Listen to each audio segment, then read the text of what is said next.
پڑھنا کیسا ہے؟ جوتا پہن کے نماز جنازہ پڑھنا کیسا ہے؟ آپ اندازہ لگائیے کہ جوتا پہن کے نماز فرض پڑھنا یہ سنت ہے، بشرطے کہ وہ جوتا پاک و صاف، اس کے اندر گندگی نجاست ظاہری طور پر دکھائی نہ دے، تو آپ جوتا پہن کے نماز پڑھ سکتے ہیں۔ جب فرض پڑھ سکتے ہیں تو یہ کوئی نوافل ہیں، یہ کوئی سنت ہیں۔ نماز جنازہ بے شک جوتا پہن کر کے آپ پڑھ سکتے ہیں، کوئی اس میں قباحت کوئی بھی حرج نہیں ہے، بلا کسی حرج کے اور بلا کسی قباحت۔ بس اب مسجد کے اندر مسئلہ یہ پیدا ہوتا ہے، مسجدیں آج الحمدللہ باقاعدہ مزین ہیں، آراستہ ہیں، اور کارپیٹ اور قالینیں بچھی ہوئی ہیں، اور ہر آدمی جوتا پہن کے آئے گا تو بندی ہو جائیں گی، اس لیے جوتا نکال کر کے لوگ پڑھتے ہیں، وہ بھی جائز ہے۔ اس کی دلیل کیا ہے کہ اللہ کے نبی صلی اللہ علیہ وسلم ایک دفعہ مسجد نبی کے اندر نماز پڑھا رہے اور سارے صحابہ پیچھے کھڑے ہوئے، عین نماز ہی کی حالت میں پیارے نبی صلی اللہ علیہ وسلم نے اپنے نالین مبارک اپنے جوتے اتار دیے، اور پھر آپ نے نماز مکمل کری۔ جب سلام پھیرا تو دیکھا سارے صحابہ نے جوتے اتارے، تو آپ نے پوچھا میرے صحابہ، میں نے تو جوتے اس لیے اتارے کہ عین نماز کی حالت میں جبریل آئے اور انہوں نے کہا کہ اے اللہ کے نبی آپ کے جوتے کے اندر گندگی لگی ہوئی ہے، نجاست لگی ہوئی ہے، تو میں نے اتار دیے، تم نے کیوں اتارے؟ انہوں نے کہا اللہ کے نبی ہم نے تو یہ دیکھا کہ پیارے نبی نے نماز کی حالت میں جوتا اتار دیا تو ہم نے بھی اتار دیا، ہم نے سوچا یہ بھی اللہ کا کوئی جوتا پہن کر قبرستان جانا کیسا ہے؟ جوتا پہن کے جو مسجد میں جانا چاہیے، سوال قبر کے اوپر نہیں پہننا چاہیے، چاہے جوتا پہنے ہو چاہے ننگے پہنے، قبر کے اوپر نہ جوتا پہن کے جائیں اور نہ ہی پیر جوتا اتار کے جائیں، دونوں حرام۔ البتہ قبرستان میں راستے بنے ہیں، آپ بالکل قبریں بچا کے جوتا پہن کے جائیں تو حرج نہیں۔ ماشاءاللہ۔ تیسرا سوال ہے، غیر مسلموں کا دیا ہوا چندہ مسجدوں کی تعمیر میں لگایا جا سکتا ہے یا نہیں؟ بالکل لگایا جا سکتا ہے، کوئی حرج نہیں ہے اس کے اندر، بالکل لگایا جا سکتا ہے۔ اللہ تعالیٰ ان کو اسی دنیا میں جو اجر دینا ہوگا دے۔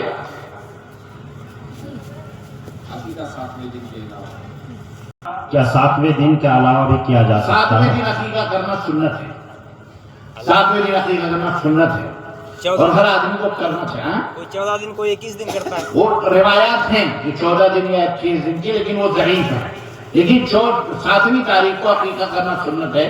اب اس میں اہل علم نے ایک مسئلہ بیان کیا کہ کوئی آدمی اگر استطاعت نہیں رکھتا، طاقت نہیں رکھتا، تو جب بھی اسے توفیق ملے 14 کو یا 21 کو یا سال بھر یا 2 سال کے بعد، جب بھی اللہ تعالیٰ اسے پیسہ دے تو وہ اپنے بچوں کا عقیقہ کر لے، کوئی حرج اس کے اندر نہیں ہے۔ انشاءاللہ معاملہ وسیع ہے، اللہ کے یہاں اس کو اجر ملے گا انشاءاللہ تعالیٰ۔ لیکن ہے طاقت، لیکن ابھی خالہ نہیں آئیں گی، ابھی بوا نہیں آئیں گی، ابھی فلانے کی شادی ہو رہی باقی ہے، یا فلانا مہمان آئیں گے، تو یہ ایک دو بکرے ذبح کر کے اس میں عقیقے میں کھلا دیں، یہ غلط ہے۔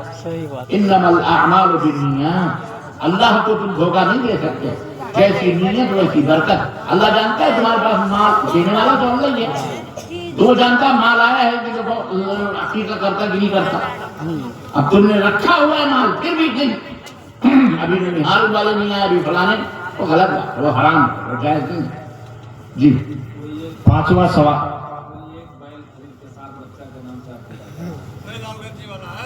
اچھا ایک سوال محترم نے یہ کیا ہے کسی نے کہ کوئی ایک بیل یا کوئی بڑا جانور خرید کر بھینس یا کوئی بھی اس میں 7 عقیقے ایک بیگ کرتا ہے تو یہ سنت سے صحیح نہیں ہے، یہ سنت نہیں۔ ہاں جو لڑکا ہے تو 2 بیل کرے، اور لڑکی ہے تو یہ تو لڑکیوں کا کمال ہے، بچیاں آتی ہیں تو باپ کو کہتی ہیں ابا دیکھو کتنی بڑی رحمت ہوتی ہیں بیٹیاں، یہ لڑکا بھائی آئے نا تمہاری جیب ڈبل خرچ کروائے گا، میں آئی ہوں ایک ہی بس ہلکا پھلکا ایک ہی بکری بکرا دے دو خلاص، تو یہ بیٹیاں رحمت ہوتی ہیں، اللہ انہیں سلامت رکھے۔ بولو آمین، بولو آمین، آمین۔ طرف جاؤ شادیاں نہیں ہوں گی تمہاری۔ تو اس کا مسجد میں اعلان کرنا کیسا ہے؟ میت کا اعلان کرنا، اب مطلب یہ ہے کہ میں جہاں تک میں نہیں جانتا، لیکن جہاں تک میرا علم یہ کہتا ہے جنازے کے لیے تیاری ویاری کرنے کا اعلان کرنے میں کوئی قباحت نہیں ہے۔ دو چیزوں کے لیے اللہ کے نبی نے منع فرمایا، ایک سودا بیچنے کے لیے، اور دوسرے گمشدہ اگر کوئی غائب ہوا کسی کی بکری مرغا بچی بچہ جو غائب، وہ مسجد میں اعلان کرنے سے اللہ کے نبی نے منع فرمایا۔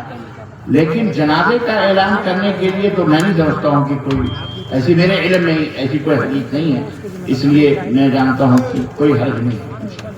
میت کو قبرستان لے جاتے سمے بیچ میں روکنا کیسا ہے؟ اگر ضرورت ہے تو روک سکتے ہیں، اگر کوئی ضرورت ہے، اگر کندھے بدلنے ہیں یا نوز بلا ٹریفک ہے یا حادثہ کوئی ہو گیا، یا مطلب یہ ہے کہ کچھ لوگ ابھی آنا باقی ہیں، آ رہے ہیں، ایسے ہی بولتے ہیں کہ رکھنا چاہیے بول کے رکھتے ہیں کوئی۔ نہیں کوئی رکھنے ہونے کی کوئی ایسی حدیث تو نہیں ہے، لیکن ضرورت ہے تو رکھ سکتے ہیں، بلا ضرورت خواہ مخواہ یہ عادت بنا لینا کہ رسم ہے، نہیں روکو تو یہ غلط، رسم بول کے رکھتے ہیں، نہیں غلط ہے، یہ غلط، اگر رسم بول کے رکھتے ہیں تو یہ غلط ہے۔ ایک سوال یہ بھی ہے حضرت، جی، اگر قرآن مجید کا اوراق پھٹ جائے تو اس کو کیا کرنا بہتر ہوگا؟ قرآن مجید بوسیدہ ہو جائے، پھٹ جائے یا بھیگ جائے یا پڑھنا مشکل ہو تو دو شکلیں ہیں اس کی، یا تو اسے آپ کنویں میں پتھر باندھ کے ڈال دیں، اور یا تو کہیں دریا ندی کے کنارے کھود کر کے اور اس کو اس کے اندر دفن کر دیں تاکہ وہ مٹی ہو جائے، یا اگر ایسا نہیں کچھ ہے تو اس کو جلا کر کے راکھ کر کے اس راکھ کو کہیں دفن کر دیں، ختم۔ تو اب اس میں سب سے بڑا سوال ہے کیا قرآن کو جلانا جائز ہے؟ جی جائز ہے، کوئی حرج نہیں۔ قرآن کو ضرورت کے لیے جو بوسیدہ ہے، بے دبی نہ ہو، اس لیے اس کے جلانے میں کوئی قباحت کوئی وہ نہیں ہے۔ یہ حضرت عثمان غنی رضی اللہ تعالیٰ عنہ کا یہ آپ نے جب تمام مصاحف کو منگایا اور سب